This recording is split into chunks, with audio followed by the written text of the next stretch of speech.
I don't really like this. Come on. Come on. Come on. So this is me every morning when I try to do my cold water exposure. And I'm telling you, it sucks. But how can we go from that to this?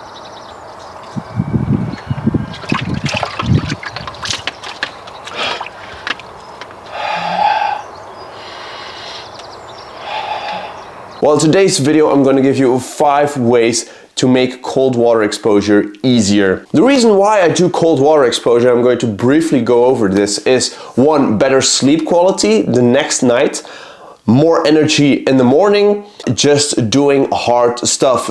Just the fact that I try to go into cold water, which is very uncomfortable, and I must say it doesn't always get better, which is a good thing, because that way you train yourself to be more disciplined and to train yourself to get over this, and mentally you're going to become a lot sharper. Now, how do we make this just a little bit easier? Whether or not you're going to do it daily or whether or not you're going to do it every other day, get a schedule, make it fixed, and keep yourself to that. If you're just going to do it whenever you want to do it, you're never gonna do it. And just make sure that you get it done. So just having that schedule is going to set you up to win. Speaking of that schedule, I like to do it the first thing in the morning. When I get out of bed, I get undressed and I go immediately to my cold water bath. That way I'm still warm, so I never have the excuse that my body is shivering and I'm cold. I'm coming out of the warm bed and I immediately can go into the cold water, and it's going to cool me off and it's going to get me ready for the day. If you do it too close to the evening, maybe you're going to have too cold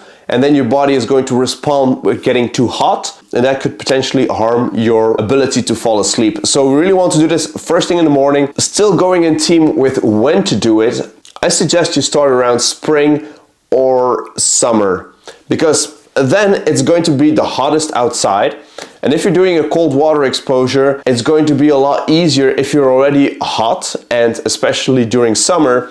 And if you go then into a bath that's also a little bit warmer, that's going to set you up to eventually go colder and colder as it gets winter, and then eventually you'll be able to do ice baths. So that's how I started. I started in June, and then the temperature of the water was like 18 degrees. It still felt cold, it still wasn't comfortable, but it was a lot less uncomfortable than like 1 degree Celsius. Just like a side note, the way I do my cold water is I put a tub outside and I just fill it up with rainwater, and I let the environment determine how cold it's gonna be. So typically that's going to be in the summer around 18 degrees, in autumn and spring that's going to be like 10 degrees, and in winter that's going to vary around 8 to 1 degree Celsius. So the fourth thing, and that's also something with time and timing, is to set a timer. I always set a timer on my Fitbit, which I'm not currently wearing,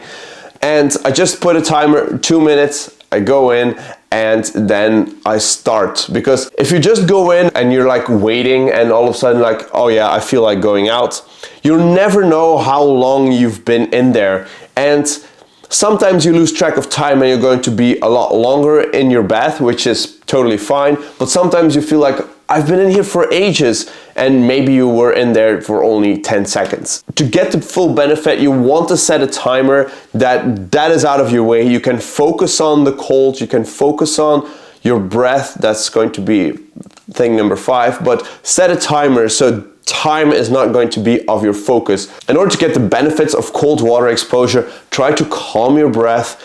Breathe in slowly and your body is going to relax afterwards. So it's basically the chicken or the egg. If you determine to breathe slowly, you're going to calm down eventually and you're going to feel a lot warmer.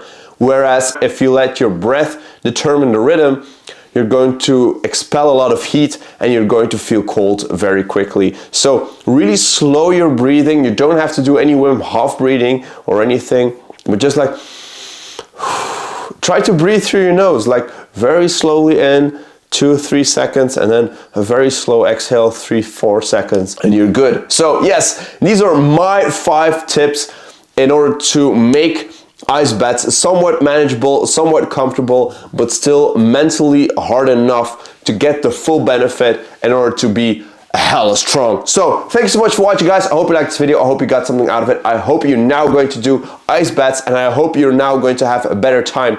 If you're in the northern hemisphere, you're in luck because we're already spring, we're hitting summer, so now is really the time, if it's not too cold, to start doing cold water exposure. Get yourself a tub, get some rainwater, get into the tub, and I guess I'll be seeing you all in the next video. Peace!